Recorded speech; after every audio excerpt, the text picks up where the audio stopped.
Adjusting your privacy settings on Venmo is essential for controlling who can see your transactions and personal information.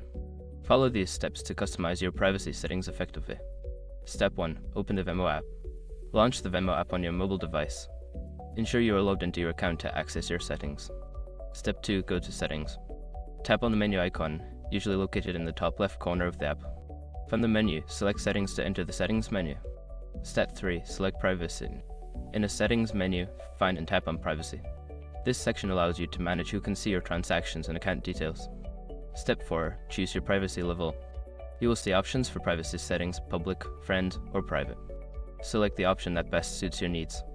Public means anyone can see your transactions, friends limits visibility to your friends, and private restricts visibility to only you.